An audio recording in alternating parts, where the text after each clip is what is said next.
dinalisay?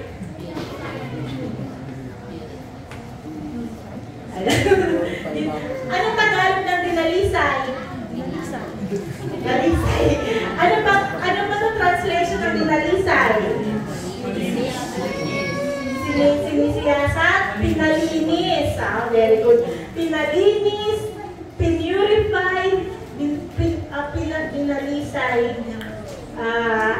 purify, dinalisay, pinalinisan naman. And 2 Timothy chapter 3 verse 12. So, ang tanong natin ngayon, bakit ba kailangan dalisayan ng puso? Sa totoo lang, ang gandang pakinggan kapag dinalisay sa apoy. Pero ang totoo, ang sinasabi po niyan is sinubok ng apoy, pinadaan sa apoy. So, yun lang yung dinalisay sa apoy, pero ang totoo po, ang sakit padaanin sa apoy. Sino na po ba ito yung napaso sa apoy? Pero baby, diba ang sakit? Diba ang tagal o malalim sakit?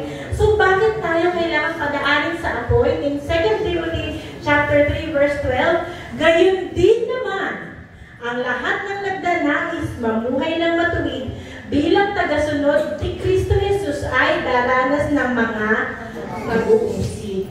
So, number one factor, kapag naging follower ka ni Christ, automatic yan. Dadanas ka na ng pag-uusig. Unang-una, sa family natin. Once na nagkaroon tayo ng enlightenment, nagkaroon tayo ng relationship, ang sasabihin ng family natin, alis ka pa, nandito ka na, matagal ka nang nandito, bakit liliko ka pa? Amen? So, unang-una may opposition na po talaga. Meron pa nga po na sinasabi nila na kapag nagpalit ka ng religion, ika-curse ka o susumpain ka o mawawalan ka ng blessings. First and foremost, hindi po totoo yun. Kasi po tinahanap lang naman natin ang Panginoon. Pangalawa, hindi po religion ang hinahanap natin kung hindi relationship sa Panginoon. Yun ang hindi nila naiintindihan. It's not about switching religion. It's about looking for that relationship with Christ Jesus. So, sasabihin na, nalilito ka na, papaano, kung saan-saan ka umaattend eh. Hindi ka pumirmi sa isang lugar, magkontento ka na kung anong meron ka. Kasi dyan ka lumaki, nag-aral, nag-asawa, nagkaanak, tapos ngayon, lilipat ka pa, kung kailan thunders ka na. Pero diba, di ba yun na, at least nalaman ko, nasumpungan ko yung katotohanan ngayon. Hallelujah. So, hindi madaling Kristiyano, madaling Kristiyano. Ang tunay na Kristiyano, ang totoo lang po, laging may pagsubok. Kahit saan lugar, kahit saan parte. Kung wala tayong pagsubok, hindi tayo pwedeng tawagin Kristiyano. Bakit? Kapag po, ang sabi po in Hebrews 12:6-7, sapagkat dinidisiplina ng Panginoon ang mga minamahal niya.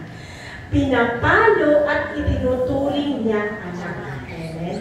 So, sino po ba dito yung mga magulang? Ano po? Mga magulang. Hallelujah. Lahat mga magulang, alam po natin yan, di ba?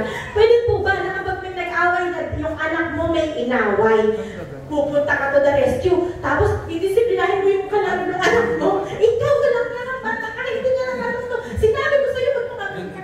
Di ba ang pupuntahan mo yung anak mo? Anak, anong ginawa mo? Masama yan. Umuwi ka sa bahay, lagot ka, may palo ka sa akin, di ba?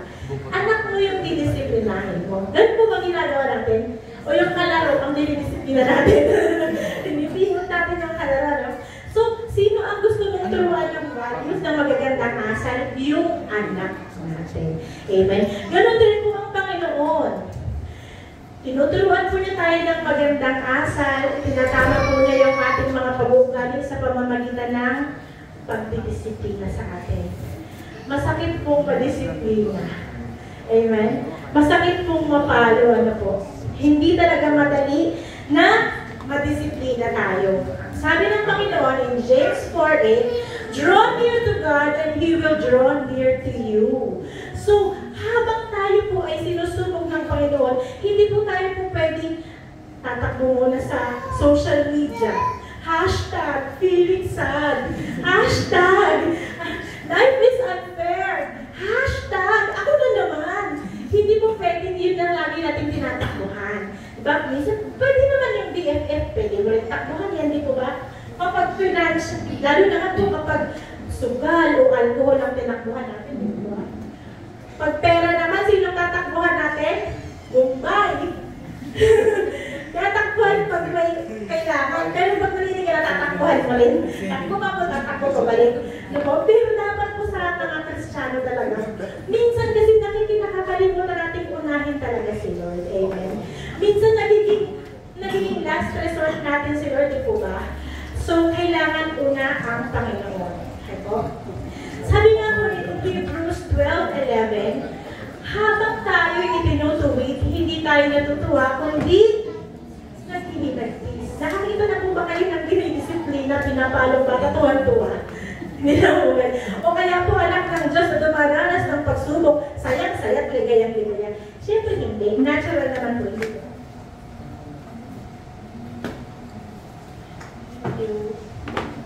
So,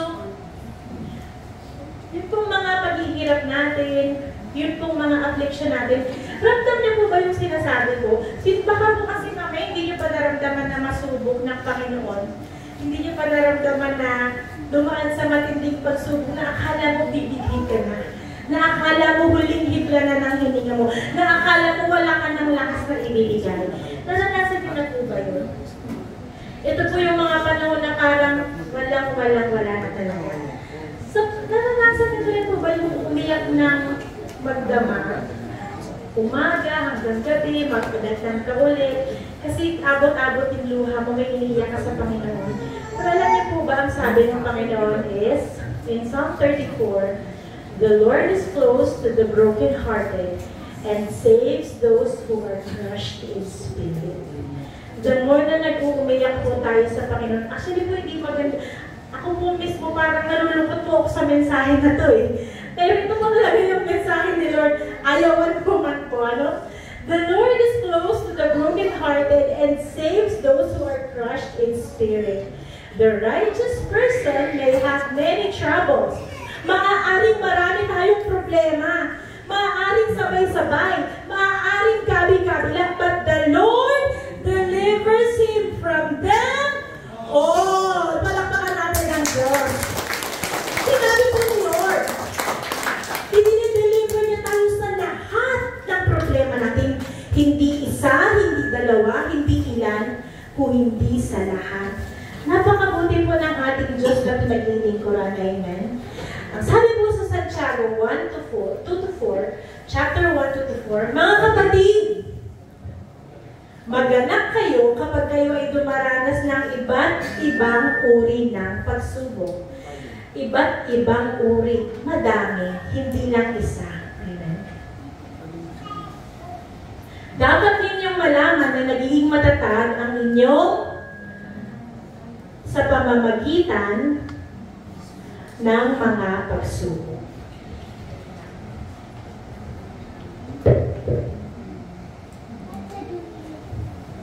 Praise.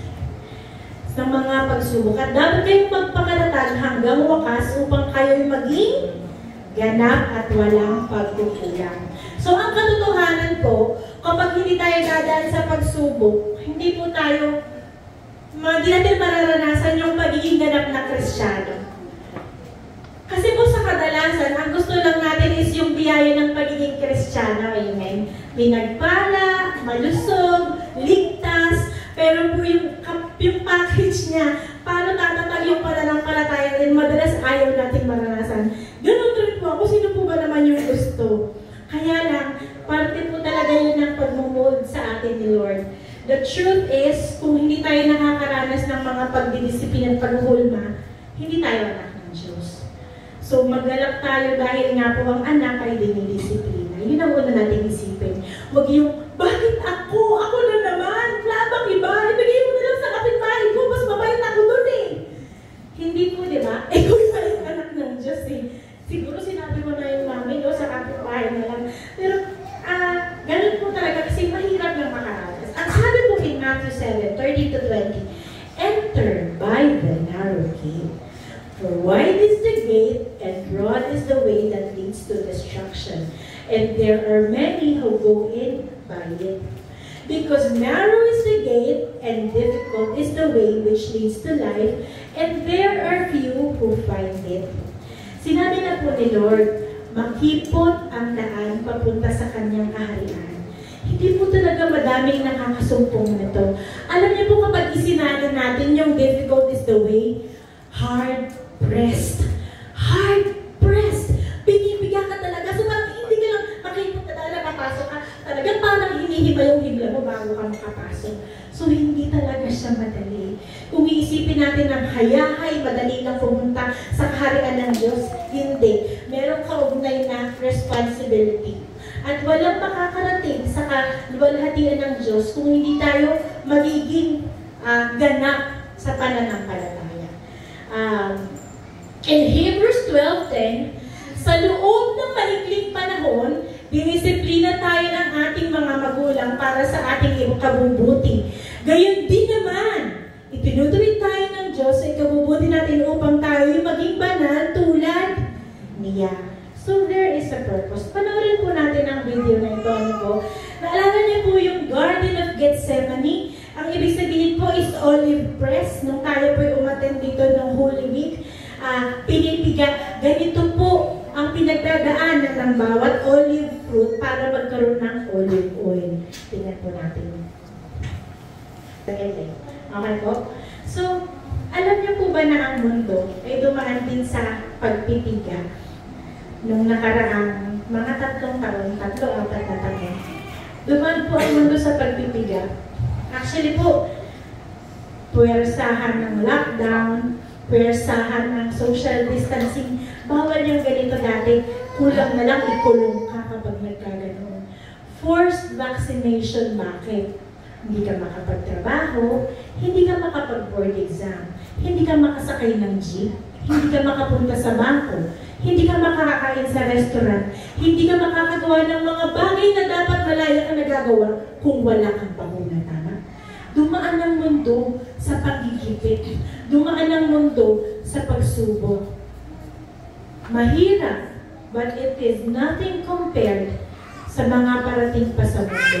Why? Tingnan po ninyo. Meron na pong approved na Moderna vaccine para sa bird flu. Malapit na pong dumating sa approval ang Moderna para sa bird flu. It is a fact na lahat tayo ayaw na pong magpatrok. Kung magpapatrok man, it is by force dahil kailangan sa trabaho.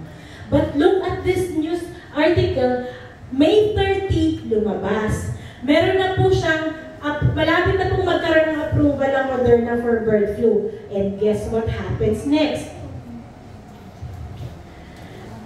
June 6, kinonfirm na po na merong namatay na unang tao sa Mexico because of bird flu. Familiar situation? Narinig na ba natin ito? Ang sabi ng DOH, wala pa naman daw tayong dapat ikabahala. Narinig ko na rin yan eh. Wala tayong dapat ikabahala and all of a sudden, bibigyan ulit tayo ng lockdown, forced quarantine, forced vaccination. Mga kapatid, hindi po ito accident. Please, listen. Open your ears and open your hearts and open your minds. Sinasadya po tayo ng kalaban. Please, I am pleading with the love of the Lord. Sa Diyos po tayo magtiwala. Hindi po sa doktor, hindi po sa bakuna, hindi po sa gobyerno, hindi sa siyensya. Dahil even ang science po, pinadayan na nila ngayon. Ang dami na pong lumalabas, umaamin na binayaran para po lokohin ang buong mundo. Amen. Please, brothers and sisters. Hallelujah. In 1 Peter 1:6-7, ito'y dapat ninyong ikagalak kahit na maaaring magdanas muna kayo ng iba't ibang pagsubok sa loob ng maikling panahon. Ang ginto, bagamat nasisira, ay pinapadaan sa apoy upang malaman kung talagang sila'y danisay. Gayun din naman, ang inyong pananampalataya na higit na mahalaga kaysa ginto ay sinusubok upang malaman kung ito'y talagang tapat. Sa gayon, kayo'y papupurihan, dadakilain at pararangalan sa araw na mahahayag si Jesu Cristo. Alam niyo po, ito po po yata yung pinaka-ayaw kong mensahe, yung pagsubok. Kasi po wala naman akong choice kundi ibahagi po yung pagsubok na naranasan ko. Hindi po kaila sa inyo na actually ngayon ko lang po ito i-share. Hindi ko din po alam kung bakit ngayon, pero ito po yung message talaga ni Lord na po. Hindi po kaila sa inyo na ang aking pong mga magulang ay pumanaw na. At sila po ay tahasan kong pinigilang magpapakuna. Tahasan, pinigilang, ginawa ko po yung lahat na magagawa ko para pigilan talaga sila. And praise God po, naging successful ako doon. Napigilan ko po sila magpa-vaccinate. Napadala ko sila lahat ng mga videos, lahat ng articles, lahat ng mga patunay, lahat ng permission ng bakuna. Pinadala ko po sila. And eventually, na-convince ko po sila. So, akala ko po successful ako. Pero pagkatapos ko, parehas ko silang binawian ng buhay. 13 days apart po ang mga magulang ko ay namaalam. Parang nagbagsakan lahat ng mundo. Nagbagsakan lahat. Hindi ko naman in-expect na masisisi pala ako. Hindi ko rin nakala yun. Nag-occur na lang po sa akin nung nangyari na. So, sabi ng mga mahal ko sa buhay, pinatay ko ang aking mga magulang. Sabi ng iba, bakit hindi mo ibukas yung isip mo? Ikaw na lang ang nag-iisang tao, hindi naniniwala. Ikaw na lang ang nag-iisang doktor na kumukontra, ba't hindi mo ibukas ang isip mo? Sumagot ka. Sumagot ka. Di ako makapagsalita. Kasi meron akong word ng Panginoon. Revelation 18:23. Binaya ang buong mundo sa pamamagitan ng panggagamot o panggagamot. That was the faith that the Lord gave me. That was the word that the Lord gave me. That's why I stood by the word of the Lord. Ang problema, mahirap ipaliwanag ang faith sa mga tao. Amen. Mahirap ipaliwanag ang faith. So kahit anong pwede mo tapakan, pwede kang siraan, pwede mo wasakin, hindi ka magsasalita kasi hindi mo naman kayang ipaliwanag sa kanila. But in Romans 12:12, rejoicing in hope, patient in tribulation, continuing steadfastly in prayer. I know that my God is faithful, and I know that what He told me, according to His word, is true. And I know that in due time, itataas ng Panginoon ang mga bagay na bumagsak because He will redeem those who stood with His word.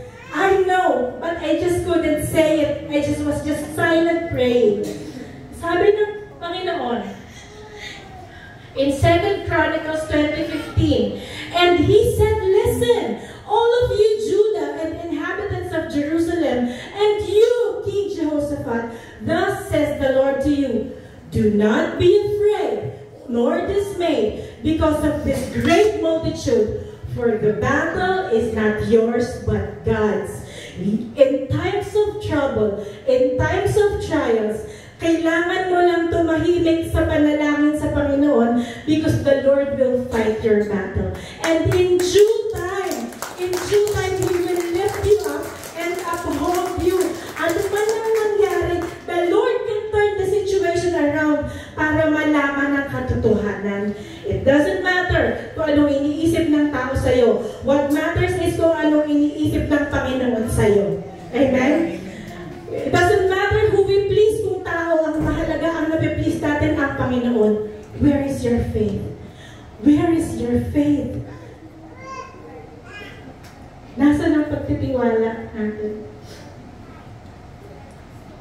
After almost 3 years,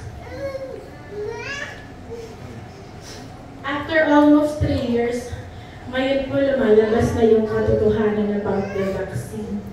That is the reason why ayaw na natin magpabakuna. That is the reason why we've seen a lot of changes in the health of the people lately. Mga kapatid, the word of the Lord is true. At wala na pong gaganda pa sa isang mananampalatayang tunay na nagtitiwala sa pag-iingat ng Panginoon. Hindi sa anumang bagay, hindi sa talino mo, hindi sa lakas mo, hindi sa pinag-aralan mo, doon sa wisdom ng Panginoon na binigay sa inyo. Kaya kung when you have the word of the Lord, stand by it kahit kabaliktad ka ng agos ng ilog. Stand with it. Stand with the Lord. Kahit nag-iisa ka. Hindi madaling lumaban sa agos, but if you are with the Lord, nothing is impossible. Amen? Palakpakan po natin ang ating Lord sa Hallelujah. Ang sabi po in 1 Peter 5, pagkatapos ninyong magtiis sa loob ng maikling panahon, ang Diyos na siyang pinanggagalingan ng lahat ng pagpapala, ang siyang magbibigay sa inyo ng kagalingan, katatagan, lakas ng loob, at isang pundasyong di matitinan. Siya ang tumawag sa inyo upang makibahagi kayo sa kanyang walang hanggang kaluwalhatian kasama ni Kristo. Let us remember, brothers and sisters, ang pangako ng Panginoon.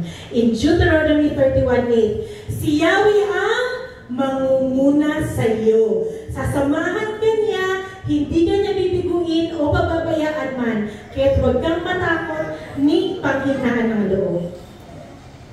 Just like when Shadrach, Meshach, and Abednego was forced to bow down to the image of King Nebuchadnezzar, hindi sila yumuko.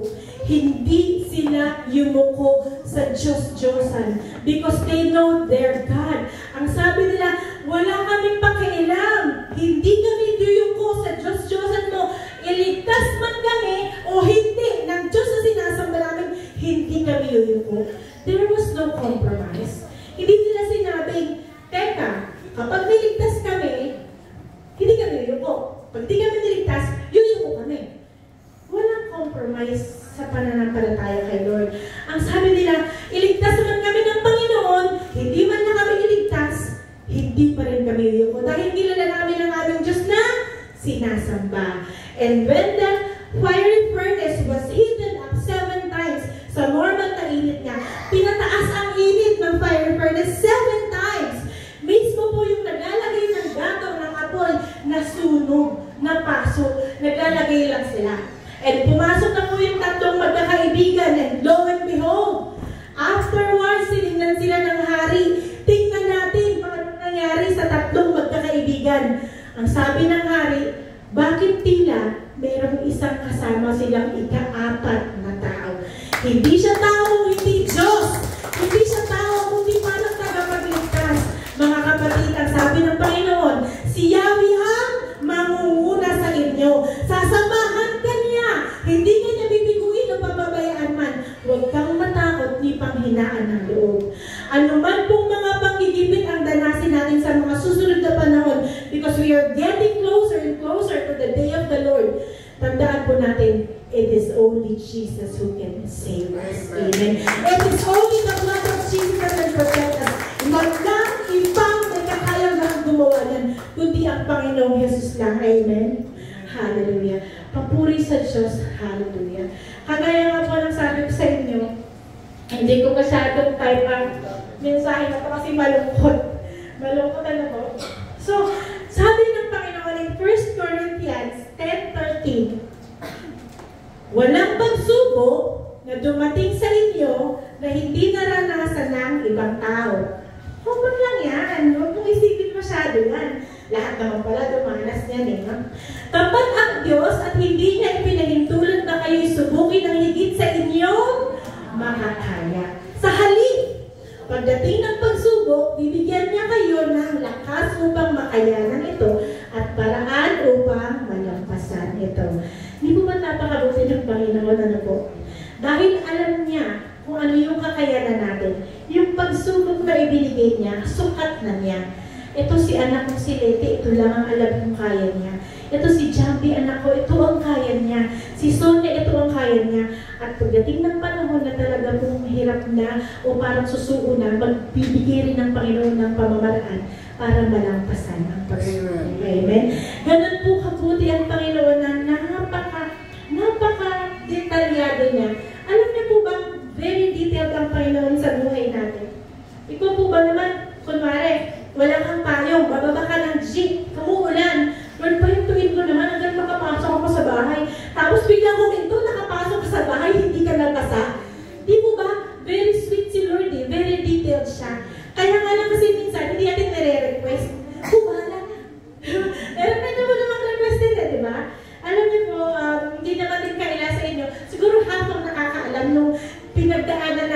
family bago po lumaki ang Bride of Christ. Ano po, praise God.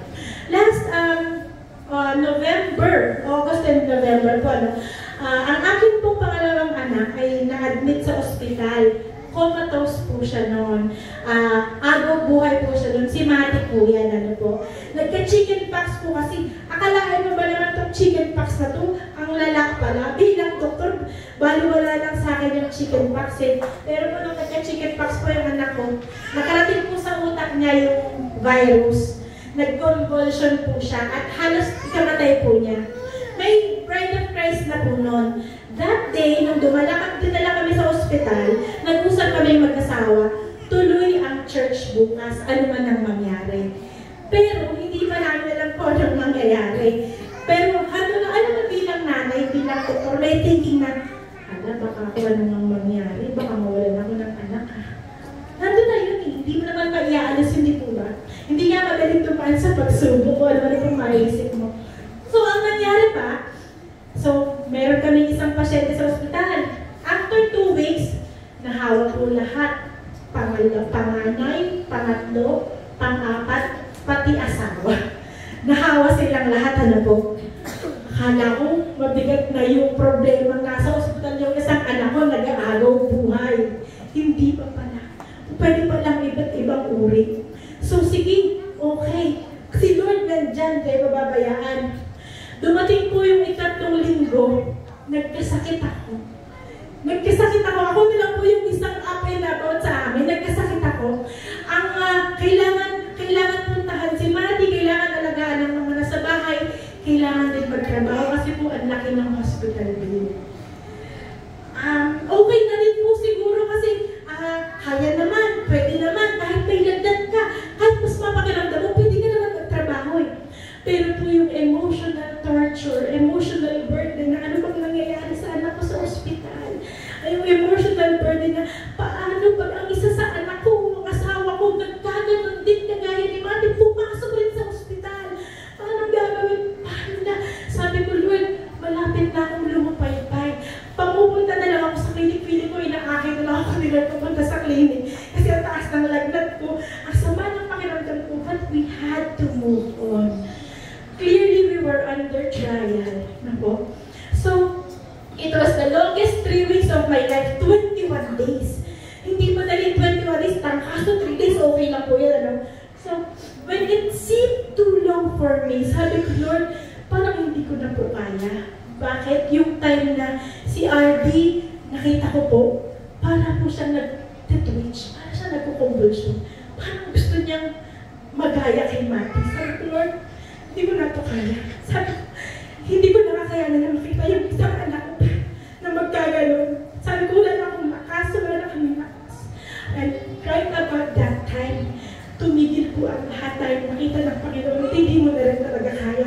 And right about that time, nag-provide po continuously ang Panginoon para sa mga gastusin. And right about that time, bumalik po ang mga bata. And right about that time, parang umayos unti-unti ang sitwasyon. Mga kapatid, hindi madaling dumaan sa pagsubok. Napakahirap. Kaya lang po, sa pagkakataon na ito, nagiging testimony na siya. Nagkukwento ko na nung una hindi ko maikwento. Even nung una hindi ko maintindihan, the Lord has a purpose. He wanted us to have strong faith para pumilit ang mga tao. Ano nga sasabihin mo sa congregation? Ano nga sasabihin mo sa mga tao if you have not gone through fire? Ano ang ipapayo mo o ibibigay mong karunungan sa mga tao if you were not tested at hindi ka dinalisay ng apoy? Mga kapatid, kung sino man po ang dumaranas ng pagsubok ngayon, si Lord lang talaga yung takbuhan natin. Si Lord lang talaga yung magpaprovide. Si Lord lang talaga yung magpilitas natin. Si Lord lang yung magkakayos ng lahat. At saan man na tayo dalhin, hanggat kasama natin siya, wala tayong dapat ikatakot. Amen? Patuloy lang po tayo manampalataya. Ang sabi po in Romans 8:18, para sa akin, sabi ni Paul, ang pagtitiis natin sa kasalukuyan ay hindi maihahambing sa kaluwalhatiang ipapahayag sa ating balang araw. There is a glorious plan that the Lord has for us.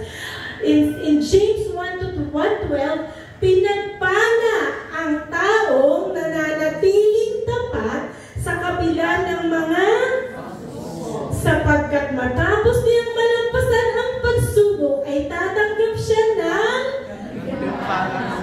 na ipinangako ng Panginoon sa mga umiibig sa Kanya. Brothers and sisters, ang pagtatagumpay mo sa bawat trial, ang bawat tribulation, may kaakibat na tagumpay. O ganun pala, this is the crown of life that the Lord promised us kung mananagumpay tayo sa mga pagsubok. The problem is, marami pong mananampalataya talagang nabibreaks o humibigay sa pagsubok. Hindi naman tayo magmamagaling dahil talaga pong ang Panginoon lang ang ating kalakasan. So, if there's one piece of, if there's one word that I want you to take home, sa lahat ng pagsubok, isipin natin na ito ay dahil merong inihahanda ang Panginoon para sa atin. Sa lahat ng pagsubok, ito ay para dalisayin ang ating puso sa apoy ng balang araw haharap tayong ganap at katanggap-tanggap sa Panginoon. Bagamat mahirap, patuloy lang tayong manalangin at mananampalataya dahil hindi na tayo iiwan ng kaya. Tingnan po natin ang video na ito. Ito po yung English ginawa pang po yung Iron Dome na po. Praise. Yan po yung Iron Dome. Yan po yung, alam niyo po, ang Israel po kakaibang bayan yan eh. Sila po, mas maliit pa ng dihamak sa Pilipinas. Pero sila po, tumatanggap sila ng rocket araw-araw. Ito po ba may bumagsak ng rocket? Wala pa po, di ba? Ang Israel po, araw-araw tumatanggap yan ng rocket. So, ang defense po nila ay nasisira na. Ngayon po, mahalaga po yun dahil po kapag po bumagsak ang Israel, time na po ng pag-ihirap niya. Time na po ng Jacob's trouble of great tribulation. Ang sabi po, di ba, ang paghihirap na ito, nakakatakot ang araw na ito, wala itong katulad. Ito yung paghihirap para kay Jacob. Para kay Israel, hindi po para sa atin. So still, there is a way for us to escape this trouble. Hindi din po, alam niyo po ang malaking problema sa ating bansa, hindi ibinabalita yung tunay na mahalaga. Alam niyo po ba na World War III is already beginning? World War III has already begun. Nagsimula na po ang World War III. Nagsimula na po ang ikatlong digmaang pagdaigdig. Why? Dahil po, ang Ukraine at Russia po will be going nuclear na in the coming days. Ito po ba'y pananakot? Hindi po. Ito po'y katotohanan. Bakit po kailangan malaman ng katotohanan? Para alam natin kung paano natin tatakasan. Para alam natin kung paano tayo maliligtas. Kasi po may pangako ang Panginoon eh. May pangako ang Panginoon. Ililigtas na tayo. Ang sabi po, tingnan niyo po ito ha, nangyayari na po ha. In Revelation or Pahayag, chapter 6, verse 7 to 8, nang alisin ng kordero ang pang-apat na selyo, narinig kong sinabi ng pang-apat na buhay na nilalang, halika! Isang kabayong maputla ang nakita ko at ang pangalan ng nakasakay dito ay kamatayan. Nakasunod sa kanya ang daigdig ng mga patay. Ibinigay sa mga ito ang kapangyarihan sa ikaapat na bahagi ng lupa upang pumatay sa pamamagitan ng digmaan, taggutom, salot, mababangis na hayop sa lupa. Lahat po ito, meron na po silang shadow sa ating mundo. Salot kagaya ng mga sakit na sinasabi nila, na tinatakot nila tayo. Taggutom po kasi bakit sinusunog po nila lahat ng mga poultry dahil may bird flu. Sinusunog ang mga baboy dahil nga po meron pong H1N1 swine fever. Mga kapatid, man-made po ang lahat ng ito. Hindi po ito kalooban ng Panginoon. The Lord is so good. The Lord is so merciful. The Lord is so gracious to us. Meron po tayong escape. At ang escape po natin ay ang tunay na relationship sa Panginoon Jesus. Brothers and sisters, wala kang dapat ikatakot if you have Christ Jesus in your life. If you are a true Christian, living a Christian But if we're not living a Christian life, doon tayo dapat trabahan. Because we are going to experience this. The promise of the Lord sa kanyang mga tunay na anak in 1 Thessalonians 5:9, for God did not appoint us to wrath, but salvation through Lord Jesus Christ. Hallelujah. Mga kapatid, ang sabi po ng Panginoon, hindi kita itinilaga, anak, para sa aking puot at galit, kung hindi bigyan ka ng kaligtasan. That is why, ngayon pa lang, piliin na natin ang tunay na relasyon sa Panginoon na nag-i-endure. Hindi po yung relihiyon na pumunta ka sa church, okay na. The Lord is looking for a bride. The bride of Christ. Not this church, but the bride of Christ. The person who is truly in love with Jesus Christ, who has a true enduring relationship. Yun ang hinahanap ng Panginoon. Yung kahit anong pananakot, hindi mayayanig, magigit lang. Bagkus magtitiwala ng lubos sa kakayanan ng Panginoon na iligtas siya. Yun po ang hinahanap ng Panginoon. There is nothing to fear, mga kapatid. Hindi po ito sinasabi para matakot tayo o malungkot tayo. Sinasabi po natin to that we might have hope in Christ Jesus. Ano man pong mangyaring kaguluhan sa labas, secure tayo that the Lord will save us bago mangyari ang lahat ng ito. Paulit-ulit po natin sinasabi. Ang sabi po in John 16:33, sinabi ko ito sa inyo upang sa inyong pangipag-isa sa akin ay magkaroon kayo ng kapayapaan, magdaranas kayo ng kapighatian sa sanlibutan ito, ngunit tibayan ninyo ang inyong loob na pagtagumpayan ko na ang sanlibutan. Ang pangako ng Panginoon, siya po ay nagtagumpay na at kung tayo po ay tunay na followers niya, mapagtatagumpayan po natin ang mundo na ito. Because we are not citizens of this earth, we are citizens of heaven. Heaven is our true home, mga kapatid. Tanggalin na po natin sa isipan na gusto ko ang bahay na ito, gusto ko ang mundo na ito, ang sarap mabuhay sa mundo. The Lord prepared a special place for us. The Lord prepared something special na hindi natin nakikita, hindi natin naiintindihan, pero pag nakita natin, mamamangha tayo. If we only have true enduring relationship with the Lord. Mga kapatid, kapakabuti po ng Panginoon na sa kabila ng kaguluhan po, ang tunay na mananampalataya, may kapayapaan, may kapanatagan at walang takot. Amen. Ang sabi nga po, in Philippians chapter 1, verse 21, for me, to live is Christ and to die is gain. Ang mamuhay sa mundong ito ay para kay Jesus at kung mamamatay tayo, kapayakinabangan dahil makakapiling na natin ang ating Diyos sa tagapagligtas. Hindi po madaling makarating sa punto na hindi ka matakot sa kamatayan. Hindi madaling makarating sa punto na hindi ka na kayang takutin ang kamatayan. Amen? But our relationship and our knowledge of the Lord's goodness will change all of that.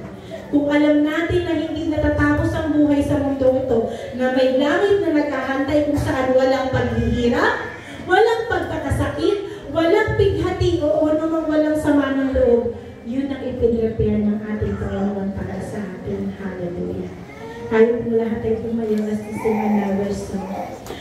Ano man ang pagsubok na pinagdadaanan natin, gaano man kabigat, ano man ang mga bagay na bumabagabag sa